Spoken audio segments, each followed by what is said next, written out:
আপনাকে কেউ কি কখনো কোনো ছেলে বলেছে যে অমি তুমি মায়াবতী? হ্যাঁ বলছে, আমার চোখে মায়া।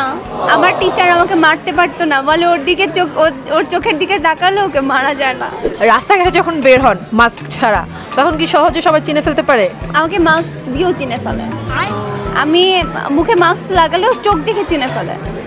ধরেন হঠাৎ করে আপনার বিয়ে হয়ে গেল, আপনার হাজবেন্ড বললো তুমি তোমার অ্যাকাউন্টে ডিলিট করে দিবা সর্বোচ্চ ফলোয়ার্স যার বাংলাদেশ থেকে, তার অ্যাকাউন্টে আপনাকে আপনার অ্যাকাউন্টে ডিলিট করে দিতে হবে। সো আপনি তখন কি করবেন?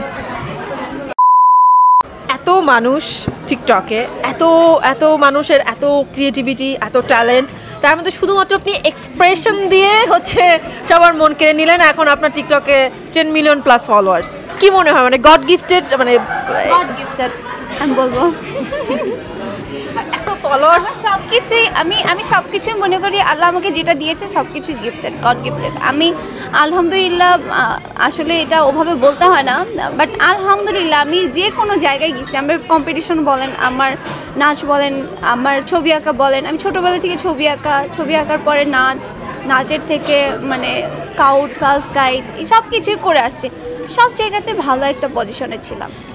আমি আপনাকে দেখে শুধু ভাবছি যে এই মেয়েটাকে আমি এখন সামনে থেকে দেখছি, তাকে যখন আমি টিকটকে কোনো স্যাড আর কোনো এংরি মানে এংরি ভাইবের কোনো ভিডিওতে দেখি, পুরাই ডিফারেন্ট। ওকে, কোনো একটা এক্সপ্রেশন দিয়ে দেখান না, লাইক হতে পারে অ্যাংরিও হতে পারে। আমি ইমোশনাল দিয়ে ভাইরাল, তো দেন না ইমোশনাল, তোর হাসি পাবে।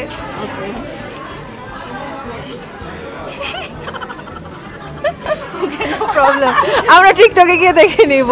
ধরেন হঠাৎ করে আপনার বিয়ে হয়ে গেল, আপনার হাজবেন্ড বললো তুমি তোমার অ্যাকাউন্টে ডিলিট করে দিবা সর্বোচ্চ ফলোয়ার্স যার বাংলাদেশ থেকে, তার অ্যাকাউন্টে আপনাকে আপনার অ্যাকাউন্টে ডিলিট করে দিতে হবে।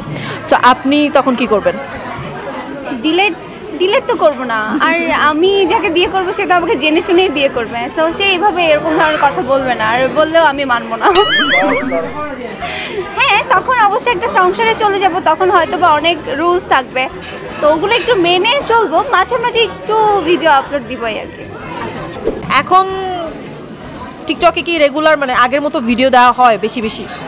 না, এখন রেগুলার আগের মতো ভাবে ভিডিও দিই না, কারণ এখন তো বলতে গেলে ওল্ড হয়ে গেছে না, এখন আর কি মানে দিই না, ভালো লাগে না, এই কারণে কম দিই। আপনাকে কেউ কি কখনো কোনো ছেলে বলেছে যে অমি তুমি মায়াবতী? হ্যাঁ বলছে, আমার চোখে মায়া। আমার টিচার আমাকে মারতে পারতো না, বলে ওর চোখের দিকে তাকালে ওকে মারা যায় না। আন্টি আমি কি করব বলেন? ধরেন আপনি 50 বছর পর, আপনি তখন স্বাভাবিক আমাদের বয়স হবে, আমরা বৃদ্ধ হয়ে যাব, 50 বছর পর কি আপনার এই অ্যাকাউন্টটা থাকবে? আমার নাতনি ইউজ করবে।